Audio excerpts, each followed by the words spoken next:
Hello, welcome back to Cardiff City World. I'm your host, Evan James. Joined with me tonight is the return of Mr. Matty Angel. How are we? All good, my friend. All good. Awesome. I think this is the most backwards thing ever that I'm hosting, and you're not for once, which is going to be very interesting. But the apprentice have got to take charge sooner or later. But the coach becomes the coachee, or whatever way around it say it is. But yeah. So no, honestly, I'm lost for words, lost for hope. Cardiff City should have won 5-0 and we're going to go down. Basically, that's what's going to happen. I can't get over how poor we're. No, I'm not going to do that too much because we still got a long way to go.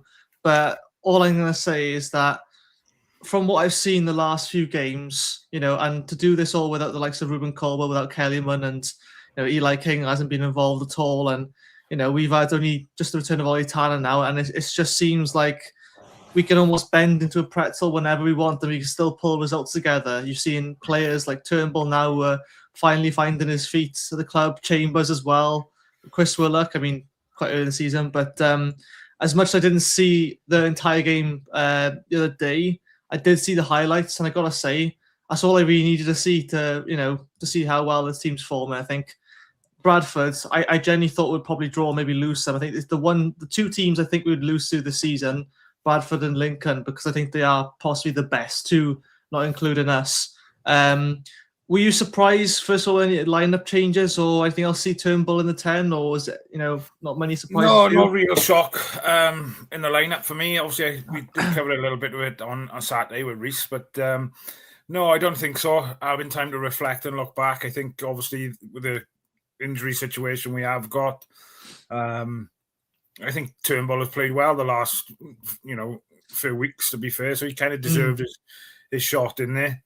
I think that midfield with Wintle and Robertson at the moment is going as good as it possibly can, to be fair.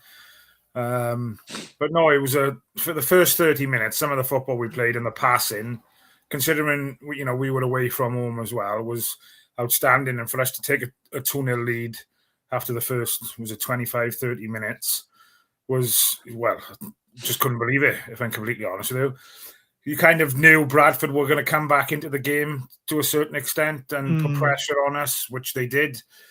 But it was just nice to see us play second half with backs against the wall for majority of it, but players putting their bodies on the line and challenges, and yeah, it was a gritty second half performance, should we say? Yeah, I gotta say, I saw the first half, I will say, before I had to go shoot off to work. But it was nice to see that in the first half, I got to see some action. Got 2 goals. 1 second, my phone does that once every stream. Hope it's all right now. But yeah, it's nice to see. I will say that we're not just a possession-heavy team now. At the start of the season, I think people got the impression that we were just wanting to keep the ball, and that was kind of it, really. But I think now it's nice to see us that we're not afraid to create more chances now. We're not afraid to take more risks. I think an early criticism of me was the fact that we were creating stuff. We were keeping the ball up, but we weren't doing a great lot with it. But now I do think that we're slowly building brick by brick, and we are adding to it now, which is great to see. I'm not sure if you have anything to add to that. Yeah, I think Ollie Tanner's got to take a bit of credit for that as well now, coming back in. Obviously, he's been out for 4 or 5 months. And he actually looks like a winger who's going to put the ball in the box. Obviously, I know it come from a corner, his cross, but for the second goal, Chambers' goal. But he's a winger who's not afraid to fire that ball across the 6-yard area, and we're hoping for a toe on the end of it. So I'm quite surprised he's come back the way he has, only because the last time he had a bit of an injury layoff, he come back and he was kind of thrown in the deep end. He didn't really look fit and he was struggling. But again, I think I talked about it on Saturday, but I think he's upped his game quite a lot because he's tracking back now and he's helping like Perry NG and Joel Colwell, who come on second half for NG, which was a bit of a shock for me, really. But listening to the manager after the game, they've been working on that in training. So yeah, yes. I think he had been playing right back a bit for Cheltenham to start with, or maybe it was Exeter, I think, or one of them. But he has been Exeter, playing right back. Yeah. Pre-season he was tested right back, a bit mind as well. So I think for him, the difference of putting like someone like Fish or Lawler right back is that you haven't got the same energy as Joel Cole would bring. And that's no criticism to Fish or Lawler, because I think they almost nailed first team starters. But I mean, even saying that now, you look at Osho, who's up his game now, and Chambers as well seems to have a goal in every other game at the moment, but a centre back. But I think with Joel Cole, I think there's a real intention behind. You want someone with a lot of energy, because like Brian by Murphy, he showed before with Joel Bagan. I mean, before we'd see Joel Bagan invert, and that was about it once in a while. Now he's overlapping a lot, he's inverting, and he's also expected to defend as well. He's doing everything, and he's not exactly the fastest player, but just like Joel, they both got bags of energy, and sometimes you don't need someone who's the most technically gifted. You just need someone who can, like you said, like who's very direct, like Tanner, can put balls in the box. And funny enough, all it takes is sticking a leg out sometimes, and that or a deflection that goes in, and that's exactly what happened with Chambers' goal. And me and Reece scream about this all the time. I'm sure he has on many of the 1927 shows, where it's just a case of drilling the ball in the box sometimes, and it doesn't take a lot of imagination to figure out what else needs to happen. But think of the first goal scored by David Turnbull, our good friend. It seems like ever since that Chelsea game, he's found his feet at the club. And I think his confidence has grown, and it's got to be difficult. I don't know what your thoughts are, because obviously the manager's kind of approach to games is he chops and changes, and there's a lot of rotation. You look at the back four, it's very rare we have the same back four week in, week out. And very similar with the midfield, really, depending on obviously injuries and things. But obviously he had his opportunity on the weekend, and he, grabbed it with two hands. I think, like I said, since that Chelsea game, the confidence he probably got from scoring that goal against Chelsea is doing wonders for him, in fairness. Yeah. Did you ever sort of think that maybe, oh God, you got Robertson, Turnbull and Wintle in the midfield. Did you ever think that maybe he was a bit, well, a lot of people would have looked at as quite defensive, but I mean, Turnbull's used to be a number 10 for Celtic, I believe, anyway. So, and, quite the set piece taker. Was it maybe, I'm not sure how the fans reacted. Again, we have our own WhatsApp, if you remember, and all that. And did you see much maybe concern, or they seem pretty happy and confident about they seem pretty happy and confident, to be honest. I think it's always a concern and a worry when you haven't got your number one choice to obviously play there. Obviously with Ruben, if he was fit, he'd be there. Kellyman obviously picked up a knock as well, so there's always going to be concerns. Can David Turnbull step in and do a job there? And fair play to him, he did. I thought he had a decent game. He didn't set the world alight, but he done everything he needed to do, took the opportunity that he was given. And I just think, we need to be doing more of that. I think Ryan Wintle had a shot when in Rosette, Alex Robertson had a shot. But it's something we haven't done a lot during the season. Chambers have obviously scored a couple of worldies. But I don't think, because obviously we're possession based, he wants to keep hold of the ball. I think sometimes we're reluctant to kind of put our laces through the ball and have an opportunity or have a go. And I just think, do you know what?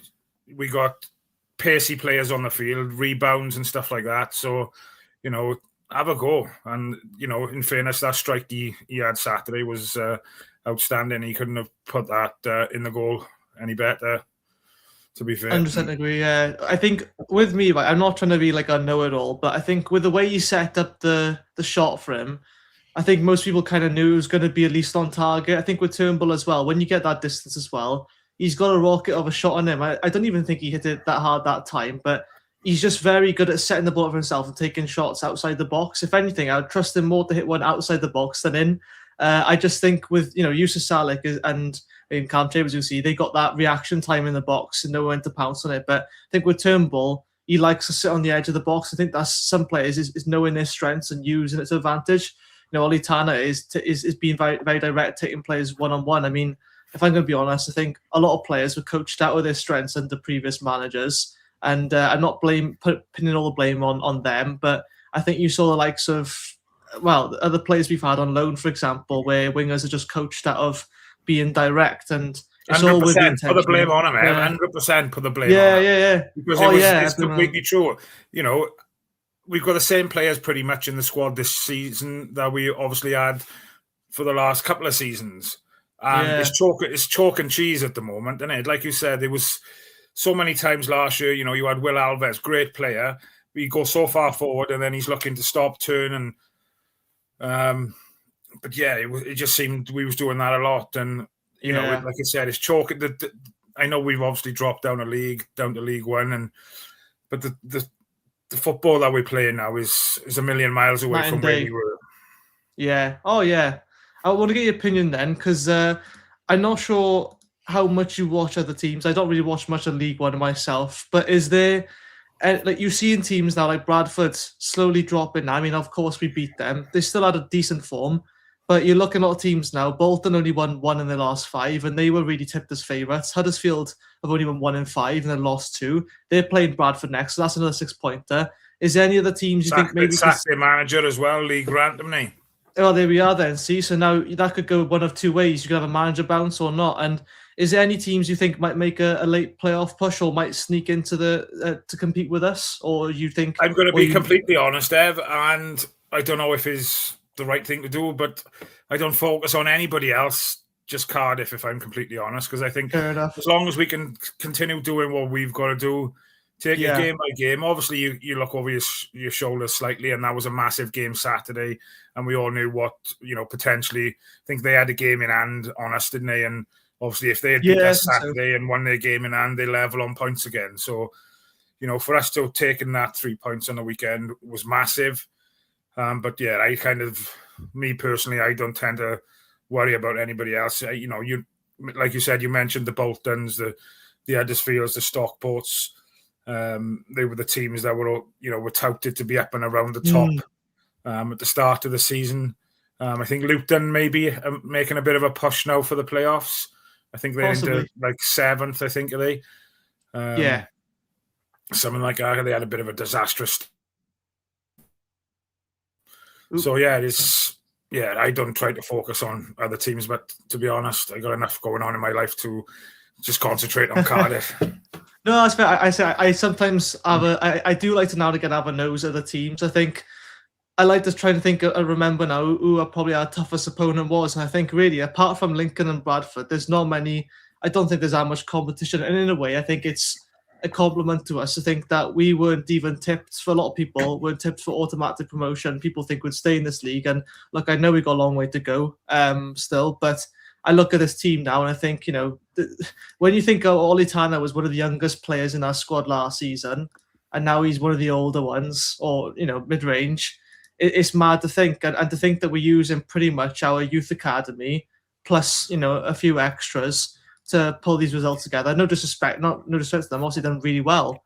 I just think it's still insane how, dare I say it, how consistent we've been so far. And we've had patches where games we definitely should have won, but at least I think we're on the right trajectory in terms of we started a bit patchy and now it's become more consistent. I think that's more promising than maybe seeing it later in the season. But like you said, it is League One, but at the same time, it's no only way through it. But I want to jump into the comments quickly just to say hi even to everyone, because I appreciate you all jumping in. And guys as well, if there's loads of comments, I can't guarantee I'll read them all out, but if you are inclined to leave a super chat, feel free to, and your comments will be guaranteed to be read out. And also, please do become a member of Cardiff City World if you haven't already, because you get access to exclusive shows on all the rest. Let's see, evening to Ian. Hi, always here, fair play. Steve Morgan, evening to you. Evening, boys. I've heard good news. Salek signed new contract for the club. What's your thoughts on that? I just saw that earlier. Massive, to be honest. I think that could potentially, that's like a new signing again. I know obviously it sounds silly because he's already there, but I suppose the confidence that could, go through the squad now that he's committed and he's not looking to go anywhere. But on the other hand, then I know we're Cardiff City, and if somebody comes in blinking August with 15 million or whatever, does the contract really mean anything? Really, it just means that obviously whoever wants to buy him is going to have to pay a bit more money. But I love everything about him, right? And I know there's people, especially in our WhatsApp group and things, I'll slate him and that. But at the end of the day, he's our top goal scorer. If we didn't have him, where would we be at the top of the league? And you can scream and shout until you're blue in the face. And the fact is that if we hadn't had his 12 or 13 goals or whatever he scored, then we wouldn't be where we are. So, fair play to Cardiff as well. They've recognised obviously that he's obviously a young talent. And how often have we not been in this position in the past whereby we haven't done things like this and we've let things go on and go on and go on. But yeah, for him to have signed an extension to his contract, he's at Cardiff now till 2030. If all goes well, then happy days for me. It's right. You make a good point there as well. As like the contract might mean nothing in the year or so time, and I hope that isn't the case. But I guess the one sort of safety net is that he's not going to go on the cheap. At least he's not if he happens to go a season. But I think that contract was not so much just about extending this time here, but it's more showing the commitment that he has to the club. Because even when we got relegated, he was one of the first to say, like, look, I'm here to stay, I want to. And look, at that time, you probably think, oh, everyone's going to say, all the players will say that, and then they'll be sold next month or next week even. But it was, it was nice that he stood firm in it and he stuck by his word. And look, I'm sure, every player has their agent and they're always looking for options. But, he adjusted to the championship level in almost no time for us. I'm not sure if he scored in his debut, but, he didn't take him long to score. And he is looking at pretty much a goal every other game in the moment. Look at the stats, 12 goals in 26 matches for us. And he started 23 of those games. So, and he's still only got about like 3 fouls. Well. I think you can genuinely see that he loves playing for Cardiff City. Oh, yeah. The way he interacts with the fans afterwards. I don't know if you've seen the video of him. We are going up. Top of the league. And I just think he genuinely loves playing for Cardiff. So, the more types of players we can get with that kind of mindset and that type of attitude, then, we're winning. So, and he's not a penalty merchant either. I think he scored a single penalty yet. I think it's all been open play goals, goal from a set piece. I'm not sure. He might have scored a couple of penalties last year. I'm not sure if he scored one this year. I don't know. Maybe one this year, but again, I don't know. I think when did we have the orange kit? The orange kit was this year, wasn't it? Yeah, the orange and black. Sure he scored one wearing the orange kit. He might just score one. Hey, well, here we are. So anybody who's saying penalty merchant, do just any swans in here. No, but halftime order says finally the club, BBM or someone else is showing some real intent by keeping players, the academy talent filtering through. Feels like a United club again. That doesn't mean we should be. Well, I don't even read that word. No, I know. I understand what you mean. Halftime orders. Yeah, it feels like there is an actual plan for the club and not just like a very short term plan, doesn't it? Yeah.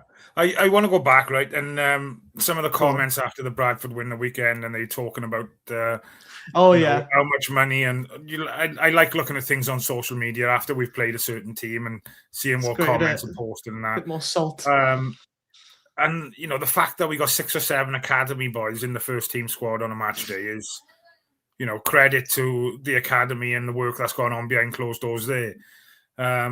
But yeah, there's obviously fans from other teams in cuckoo land in it. But obviously, but I'd be the same if the other chickens on the other way around. But I don't know what's the ins and outs and how many Bradford players in their squad Saturday come up through their system. I wouldn't have a clue. But we're in a good place. But then the longer we can keep them together. And the youngsters are playing, and BBM's not afraid to give the youngsters minutes. Then, we're in a really good place. I know we've still got 20 games to go, but yeah, we're in a really good place and very positive, mate. Which is, not a bad thing considering we're Cardiff City supporters. You don't understand, right? The youngsters, they're not ready yet. They're not ready. I'm telling you. Like we had like 3-4 managers last month just say they're not ready. I mean. I don't want to. I love Warnock the best, honestly, right? But he looked at that academy when he was there, and he saw nothing. And now we got Isaac Davis, Ruben Colwell, and possibly one other person I'm forgetting about, and I'm really going to beat myself up over it. But there's different managers see different things in players, and if we could have had another manager, you might have got a tune out of different people again. But what's interesting to me is that the club could have got any proven League One promotion manager or Championship, a manager with a good, CV under their belt, I'm not saying BBM doesn't, but he has the connections, and he's been trained at Man City as well. And he chose to go with someone who's possibly a bit of a risk, you could say, a bit of a gamble. You can't say for sure with any manager. But, we could have settled with the likes of, an Ian Evatt or a Warnock style, who probably can get us results, but doesn't have us playing the best football and might not be sustainable. Who knows? But I think, it's nice to know we got this is like a 3-year plan for BBM. And for those who are saying that, BBM will be going elsewhere, I know a lot. I watch a lot of other podcasts who talk about just League One in general. And they're almost certain saying that BBM won't last another season at Cardiff. But for me, and I know I can be biased and yourself as well, but the way I see it would be an absolute waste for him to build this culture and this squad up only just to leave next season. Because let's be honest, right? Getting back-to-back promotions, let's just sell the dream for a second, with a young team is going to be a lot better on his CV than saying that he managed Wolves for about 6 months before they got relegated. That's just the way I see it. But, then I'd look at it into exactly the same as you've just said as well. But I also look at it as well as he was probably a player that probably didn't reach the heights that probably some have reached. So he wouldn't have earned, millions and millions like some of the players have done.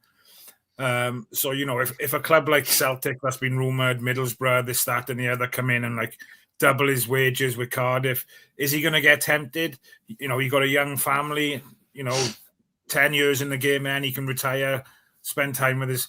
Or, like you said, is he focused, 3-year plan, which, that's what I'm hoping. Yeah. But yeah, I think he's committed to the cause, mate. I would like to think he's in it for the long run type of thing, and it'd be great if we can, keep him with us for as long as possible. Yeah, I think by now, because even when we had our Bullet, for example, and I was a big on the our Bullet train initially. I thought I just like to sort of, I don't know, he quite seemed like a stubborn man. I quite liked that at first. And we had a full season with him. We did finish 12th or 13th, but even then at the end of the season, there were a lot of people who were very uncertain about him and could kind of poke holes in some weaknesses. And again, Byron Murphy's learning on the job, and of course his weaknesses, but I think with him, it feels like it's only got better the longer he's been here. And again, let's not forget, he had almost no pre-season with the lads, really. I mean, he got to learn his players and their personality during the pre-season tour in Spain. He's had the least amount of time to get other players out of most managers who start in the summer. And, he's got a tune out of them. But I want to just mention this quickly as well, that apparently our duo should be called Evans Angels. I mean, the Terrace Take will still stay the same, but I don't hate the idea, I have to say. I like it. It couldn't be called Matt's James, could it? It didn't really work that way around. So, Evening Kurt does as well, Evening MT. Ian says, even now the football's improved from where we were in September, a lot more in control in midfield, and a lot less open defensively. A sign of BBM's knowledge, in my opinion. What do you reckon?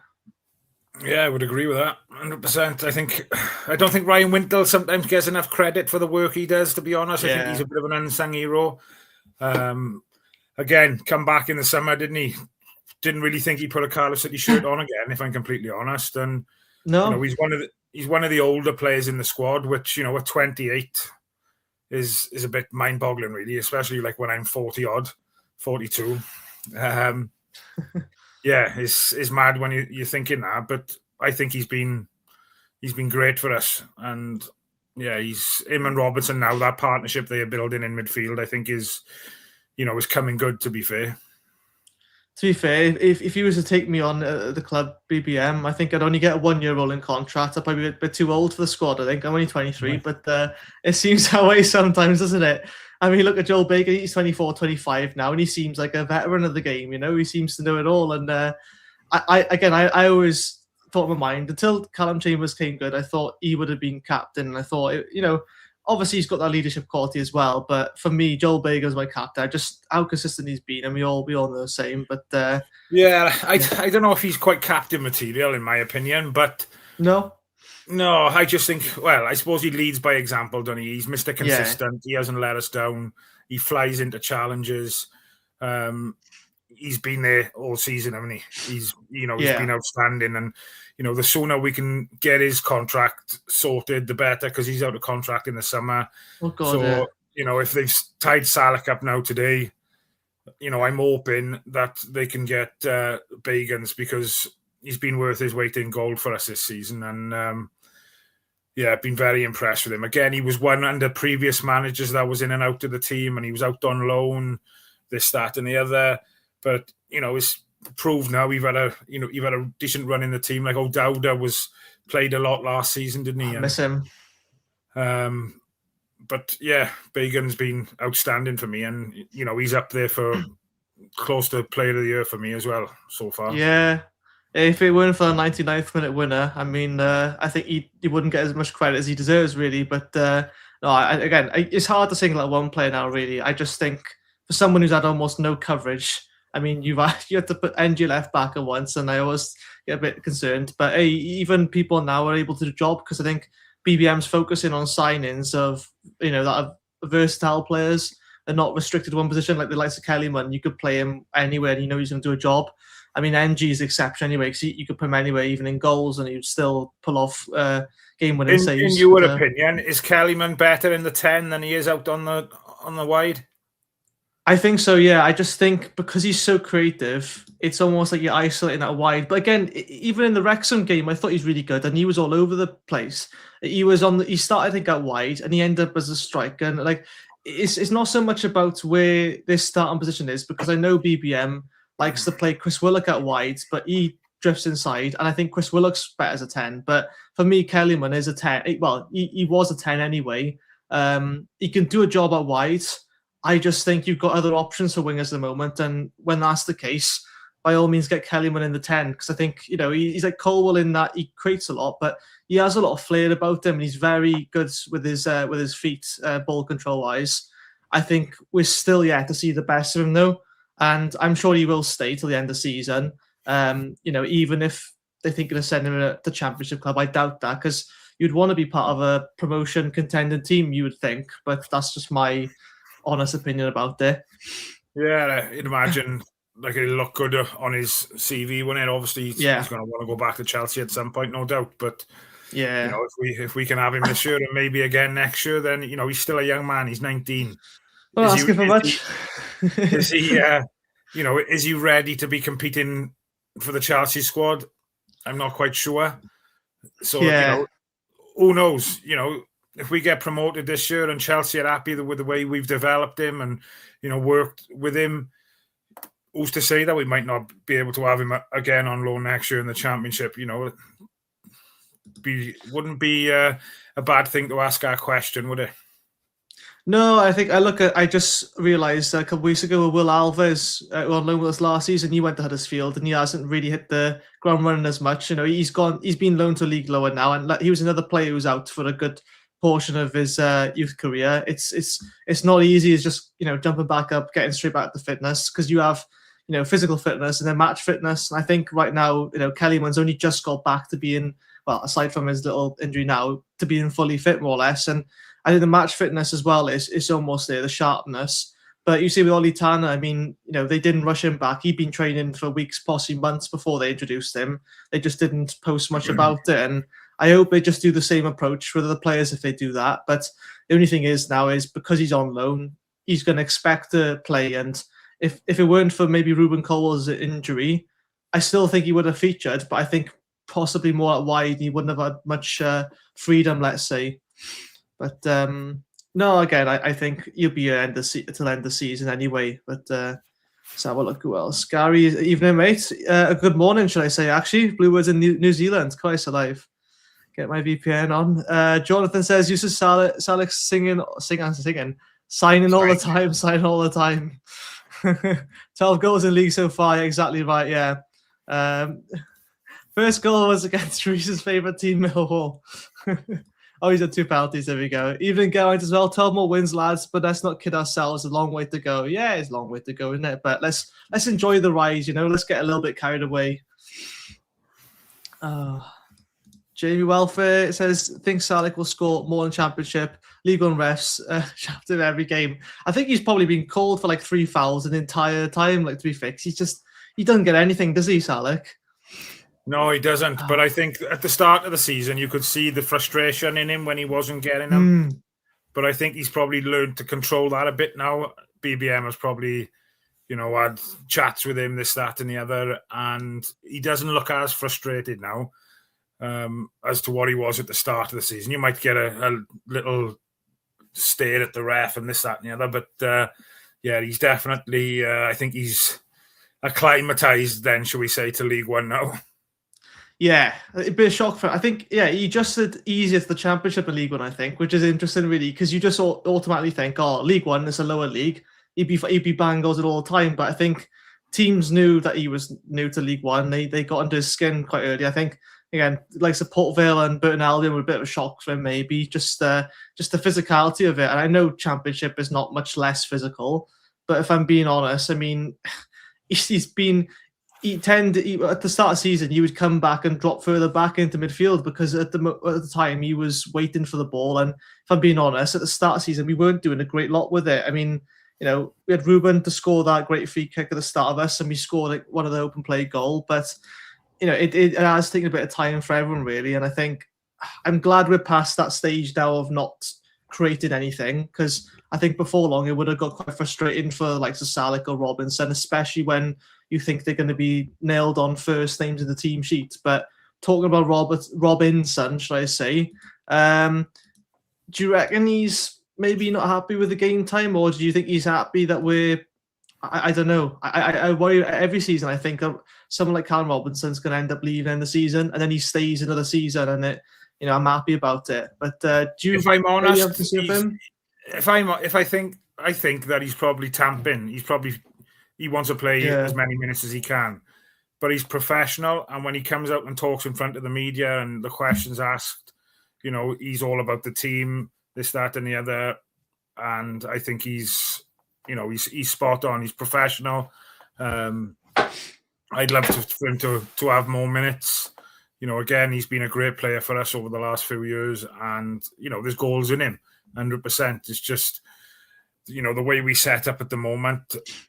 It's not great when they both play at the same time. Really, we don't seem to get the best out of everybody when Robinson and Salah are both on the field at the same time. Yeah. I totally agree with that. Really, I could just say the exact same thing. And I just found Jonathan's comment as well, saying about BBM, saying he looks really BBM looks happy, he's interested, and he looks passionate. He's building. You don't see him going anywhere anytime soon, or he will feel it's unfinished business and it will haunt him. I think that's exactly it. He has that personality of, like you said earlier, to link back to that point, because maybe he didn't have the most successful career as a player. He feels like he has a point to prove, or maybe that he'll excel his managerial career. I mean, I'm not sure if it was Arsene Wenger or someone similar to him that was a similar thing, or I think even Jose Mourinho, wasn't the best player as such from what people have said. But I mean, look where that took him. I'm not saying we've got someone Jose Mourinho-esque, but he has his own style, doesn't he? And I think he just works best with the younger players. But it would surprise me, Jonathan, if he were to go elsewhere. What I like about BBM as well, he's always, it's not just him. He praises his backroom staff. Yeah. And a lot of praise goes on the players and how they work hard in training. So, he shares that credit round. He doesn't, sit there and take all the plaudits. He's quite, and I like that about him. And I think sometimes we can forget how much of an impact the backroom staff have. I think there's a comment there from Halftime Oranges about Ollie Tanner and how he's come back fitter, as we mentioned a bit earlier. So, that's massive. That is the work they've obviously put into Tanner. When he's obviously fit enough to get back on the grass, shall we say, is massive. So, I know BBM, he's the front line type of thing then, and he gets all the plaudits, but I love the fact that he's open and he's honest, and he shares that credit round, really. Yeah, I'd say Halftime Orange's comment has added that point as well. You exactly saying there. It's like, I think it's the unsung heroes, is the behind the scenes stuff that we don't see going on that probably should get more credit than we do give it. I think, you look at previous seasons with injuries, and especially 2 seasons ago, just wondering what the hell is happening. Like, it seems like, players are chucked into the squad when they're not fully fit. And, you wonder what's going on with the backroom staff there. Who's telling them they're clear to play? And I think last season when Ollie Tanner was chucked back into the team, it definitely felt like the wrong time. It felt like he was not fit enough at all. And they still chucked him in. I think it did a bit of damage more than recovery, really. But it's nice to know that the changes are happening from every level. It's not just, from what we see on the pitch. Because you could tell that it has a ripple effect on the club, doesn't it? Yeah, 100%. 100%. So look, John says, I don't think Robinson is happy with the lack of minutes, but unfortunately for Robinson, his body can't take consistent minutes anymore. He plays a few minutes too much. He's out for months with this Achilles issue. I don't mean to laugh, but I don't know. Was he like 29, 30 years old, do you reckon? So I come out off my face here. Like you said already, I think, no player wants to be sat on the bench, but I think he's, when you're part of a winning squad, you can't have much to complain about, really, because at the end of the day, the team comes first. I'm sure he's 30, 31. He's around that age, yeah. I think, who's Callum Chambers just turned 31 as well. Yeah, it's his birthday today. It's mad,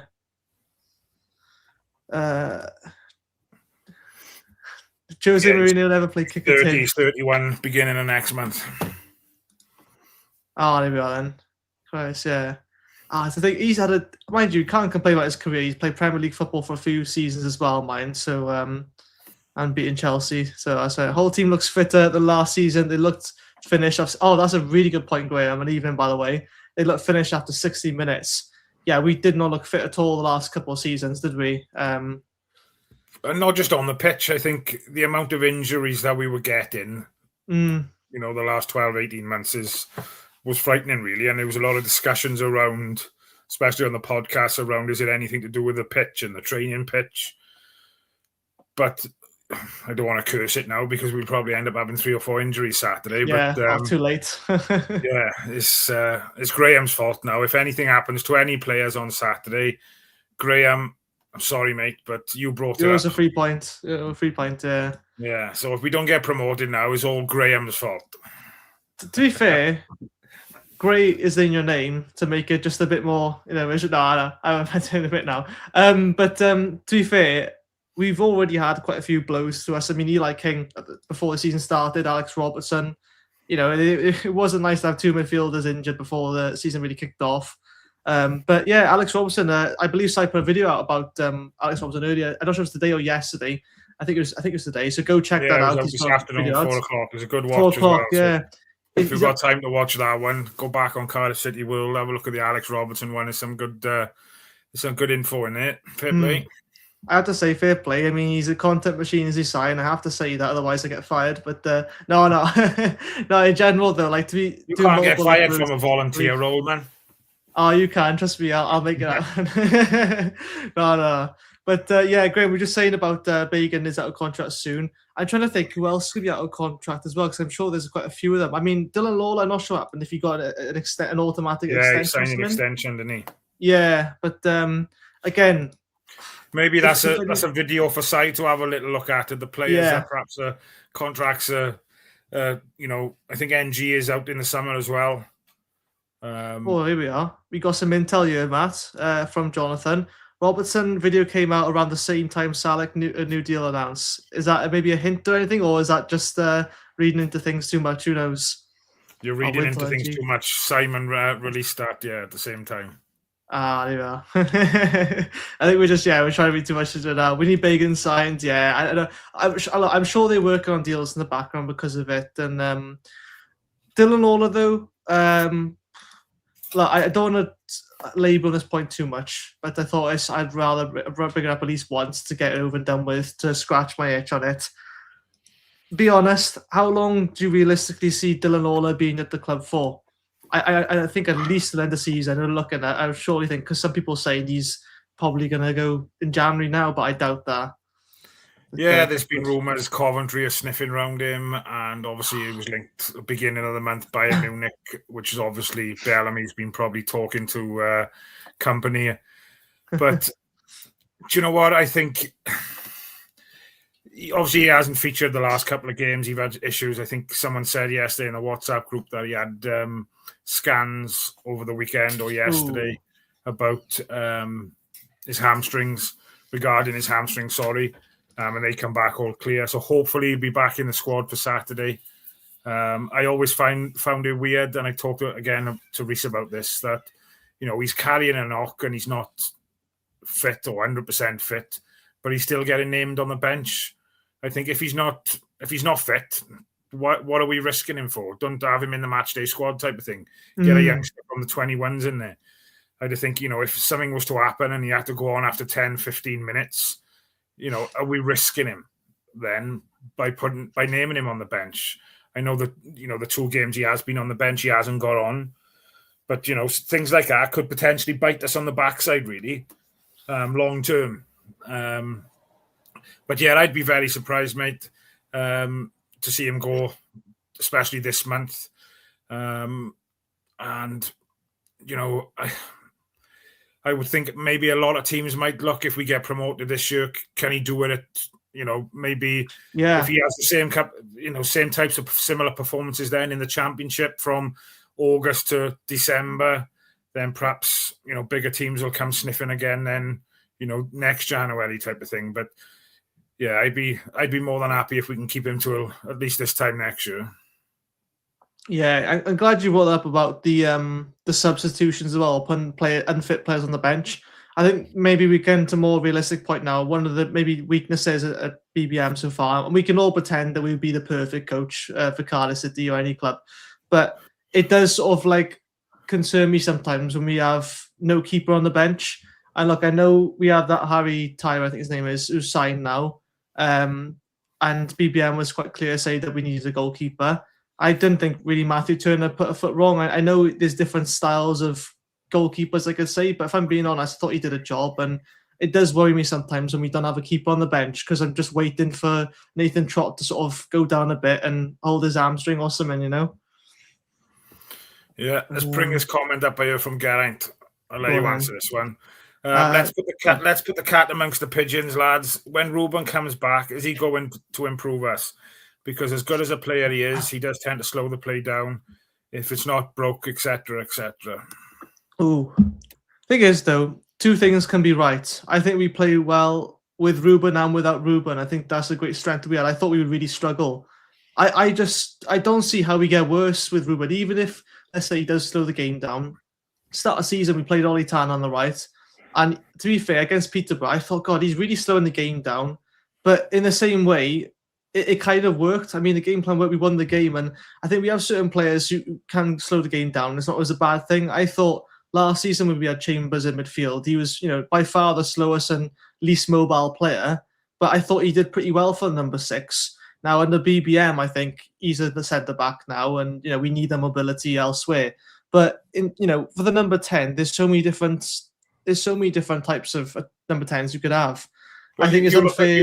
You look at Saturday then, David Turnbull, he doesn't run as much as what perhaps Ruben would without the ball then. So I suppose when you look at the whole package of a number 10, you've got there's lots of little different things to look at in it. And, I'm no football coach or at that level or whatever. So do you know what I mean? There's things that people are looking at behind closed doors that we wouldn't probably even think about.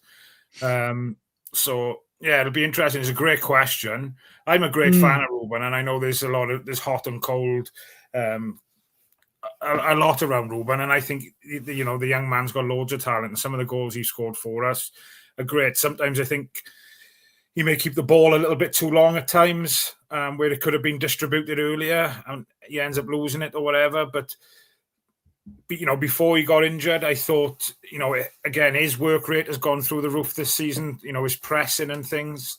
I don't think captain as well much of that last year. So I'm looking forward to getting him back, and whether that's he's not going to start straight away. He'll be filtered back through the team the right way, and he's a massive talent. So for us to have him available is going to be a massive benefit for us, with the running that we've got. Yeah, I mean, for me, he's the most creative player at the club. Undoubtedly, he creates stuff sometimes, and nobody expects. He's good at the body feints, fake shots, and he's not doesn't do tons of flashy things, but it shows that pace is only one element of the game. And I will say, when he presses, he is sprinting. He is, he's not the slowest player. He's got obviously 6'4", 6'5" to make up for maybe the lack of pace as like someone like Isaac Davis has. But like even Yusuf Salek, he's not really that slow for a tall leggy player. I think Ruben Colwell maybe gets a bit of criticism because he takes it, like you said, takes a bit too long on the ball. But that's something that can be fine-tuned. That's a minuscule thing. And it's not like we've only just started performing now without him, to be fair. So I think like the Rio Ferdinand meme goes, like you can compare Messi and Ronaldo, whatever, just enjoy them, man. Like just enjoy apples and oranges. Let's not have to like make a comparison. But no, it's a great comment, I will say. I want to say, evening, Cardiff City fan as well. Nice to see you again. Go on, Matt, if you have any other comments that you want to chuck at me, because I know you're better picking up comments, to be too fair. So come on, Matt. You've got to learn, Matt. You've got to learn. You filter your way through them, buddy. Oh, so I was giving you time to go on. Let's have a look. Oh, here we are. Okay.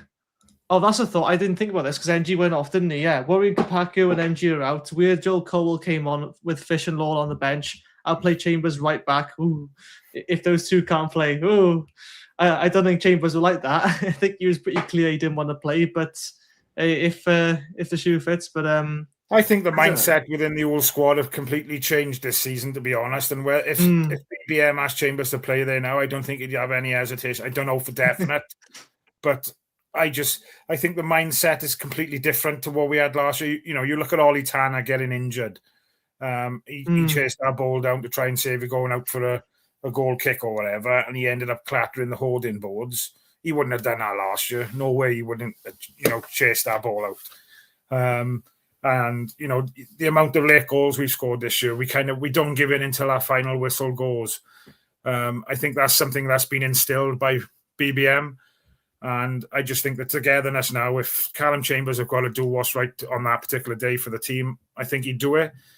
I think somebody said last night there was something going on in Cardiff last night with BBM. I'm not sure if he's meeting up with fans and things, but I think he said Kapakio should be back fit for the weekend. So here we are. Jonathan says, there we are. Our scout Jonathan, a media journalist over here.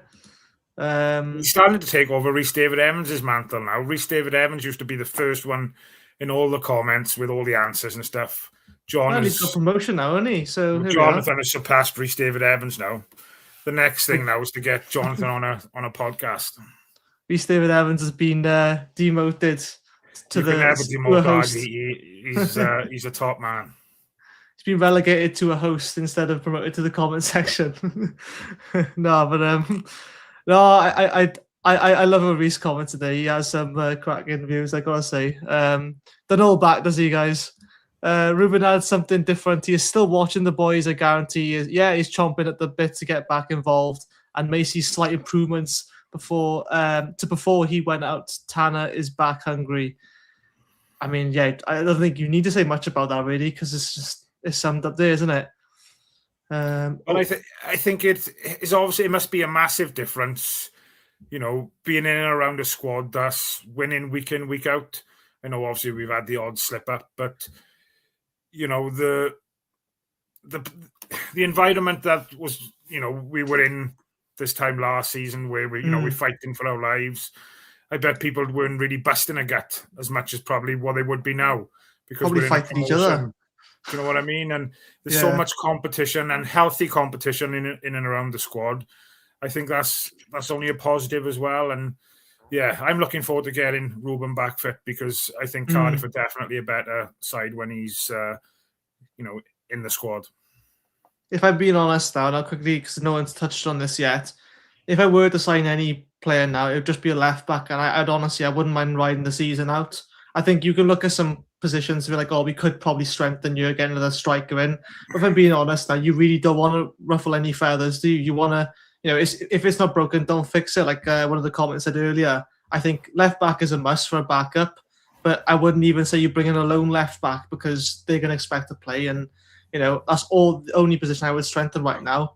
I would tend to agree with you there, mate, 100%, and then reevaluate and look at where where we're at in the summer.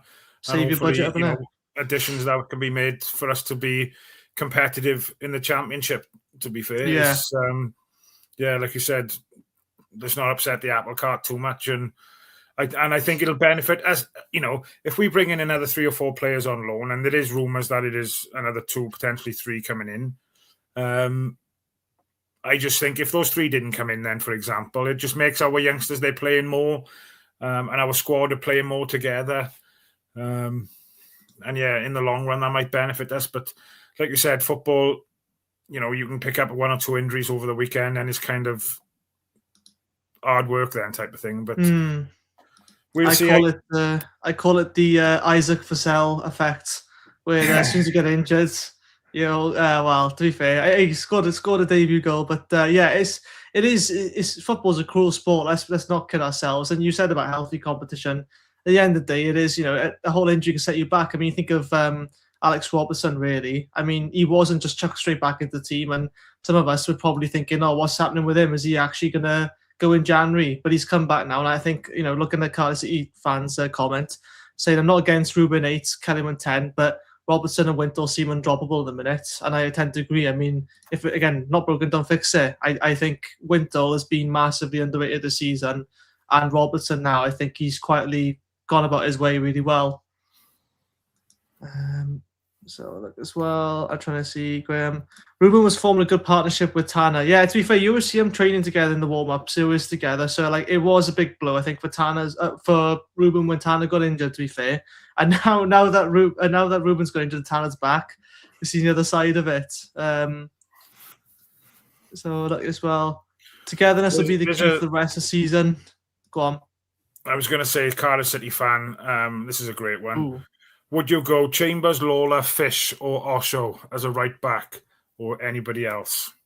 Obviously, the Joel situation on the weekend, they'd worked at that apparently before in training, before obviously that happened over the weekend. I thought it was, as we discussed a little bit earlier, I thought it was slightly strange when it happened on the day. And Bradford did look to target and put Joel under pressure. I think he picked up a yellow card as well in the second half, and I just thought it had Mafiko playing at left back written all over it again for me, and the pressure that he was put under. But I thought Joel dealt with it well. You could tell it was not his chosen first position. But again, he's a young kid, Cardiff City fan, who just wants to probably be out on the pitch and giving it his all. And I thought he, considering that's not his main position, he acquitted himself, quite well, to be fair. But in relation to that comment there, would you go Chambers, Lawler, Fish, or Osho? I would probably say Fish, and whether that means then it'd be a back 3 of Fish, Lawler, and Chambers, I don't know. It's such a difficult one now, because I thought Osho was outstanding Saturday for Bradford. Is Lawler going to be fit enough to come straight back in the side? Does he deserve to come straight back in the side given the performance from Chambers and Osho on the weekend? Or has he got to, I think the big thing with BBM is that he's if we perform well in training, that obviously counts towards being selected for the weekend. So, we can all say here now Chambers and Osho were outstanding, but if then they're doing stuff behind closed doors and Lawler's amazing, then see what happens. It almost become a meme at some point where we'd lose a game and Reece would go, oh, they must have performed really well in training then. But no, if I had to choose, it probably would be Fish. I think it's just the safest option. He's played a right back a few times. I wouldn't mind I wouldn't mind Joel Colwell playing it anyway. And I didn't see him play in the second half, only highlights. But like I seen him in pre-season, I think just having that bags of energy helps. I just think maybe the defensive naivety of just not being a familiar position for him as much as, say, Will Fish. But I think you need someone that's going to have pace that can go up and down that wing a lot. And I wouldn't pick Lawler, mainly because I think, a player like him, he excels in one position, and that's where he should play as centre-back. I think Joel Bagan can do a job at centre-back as well, but I would never move Joel Bagan at right back if, say, there's someone else left back cover. Like, to me, Joel Bagan is a left back only, and Lawler is a centre back only. I think Osho could do a job there as well, but if I'm being honest, he's only just recovered his form, I think, in centre back. I think just keep him there. Like, I know I could say him as 6, but for me, it's Will Fish every day, I think. I just think he has a bit of edge experience in that. I mean, Chambers possibly, but let's be honest, I don't think he's really got the pace against some of the wingers in the league. I could be wrong. No, and the big thing for Fish for me with his diagonal balls he'd play, I'm a big fan of that at times, but yeah, we'll see. We'll see. Pat, you're just been. Oh, we're gonna sum up in a couple of minutes, but get your last comments in, guys, and who we got next? We got Stockport next. Get your predictions in for Stockport. Get your early predictions in. Capaccio just been linked with Brentford apparently, so that basically means like we're not selling anyone. Nobody is going anywhere. They're all aboard the BBM train, and no one is jumping off any station anytime soon. Up your guts. We're top of the league, and we're staying there.